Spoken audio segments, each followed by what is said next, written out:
हमारा अध्यक्ष भ्रष्ट है। हम उसे अपना नेता नहीं मानते हैं। हम उसका निर्देश भी नहीं मानेंगे।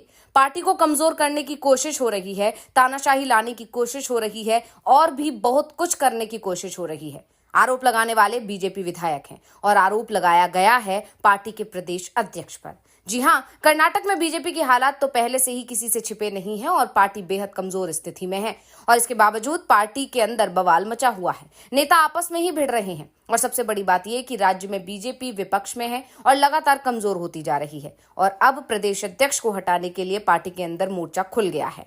पार्टी के ही विधायक ने मौजूदा प्रदेश अध्यक्ष और पूर्व मुख्यमंत्री बीएस येदियुरप्पा के बेटे विजेंद्र के निर्देशों को मानने से साफ इनकार कर दिया है। यहां तक कह दिया है कि विजेंद्र को वो प्रदेश अध्यक्ष मानते ही नहीं है, उनके नेतृत्व में काम भी नहीं करेंगे और न ही भविष्य में कभी विजेंद्र की लीडरशिप स्वीकार करेंगे। मीडिया रिपोर्ट्स के मुताबिक बीजेपी विधायक रमेश जरकिहोली ने विजेंद्र पर भ्रष्टाचार के गंभीर आरोप लगाए हैं। उन्होंने कहा कि हमने कभी भी उनके नेतृत्व को स्वीकार नहीं किया और भविष्य में भी नहीं करेंगे। पार्टी तय करेगी कि किसे नेता बनाना चाहिए। वो काफी जूनियर हैं, उन्हें यह भी नहीं पता कि पार्टी की विचारधारा क्या है। वो हमारी पार्टी के भ्रष्ट नेता हैं, हम उनके खिलाफ हैं।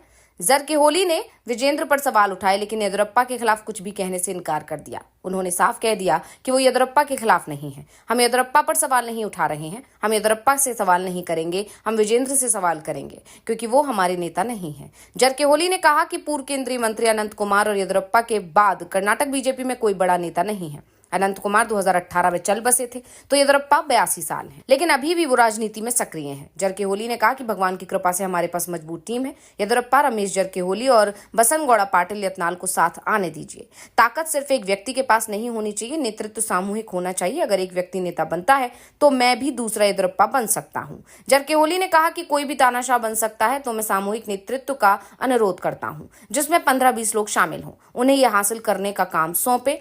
अगर हम इन 15 नेताओं को एक साथ ले आए तो हम पार्टी के लिए 130-140 सीटें ला सकते हैं। जरकिहोली के बयान से कर्नाटक बीजेपी में टकराव अब खुलकर सामने आने लगा है।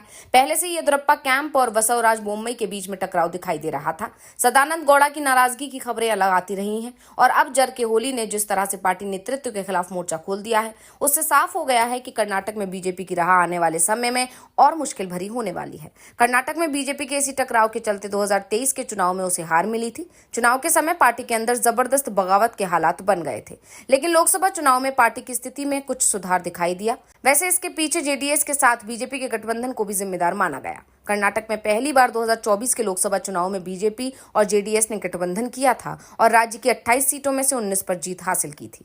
लेकिन अब जिस तरह से बीजेपी के अंदर टूट की खबरें सामने आ रही हैं, उसके बाद कहा जा रहा है कि आने वाले समय में बीजेपी के अंदर और भी ज्यादा बवाल मच सकता है। दरअसल बीजेपी की सबसे बड़ी परेशानी ये है कि राज्य में उसके पास येदियुरप्पा का विकल्प नहीं है और येदियुरप्पा भी 82 साल के हो चुके हैं। वैसे तो बीजेपी के अंदर एक नियम बनाया गया था कि 75 साल से ज्यादा उम्र के व्यक्ति को पार्टी में बड़ी जिम्मेदारी नहीं दी जाती थी, लेकिन येदियुरप्पा के लिए ही ये नियम तोड़ दिया गया था। लेकिन उम्र अब येदियुरप्पा को सड़क पर उतरने की इजाजत नहीं देती है और बीजेपी के पास दूसरा ऐसा नेता नहीं है जिसका प्रभाव पूरे राज्य में हो।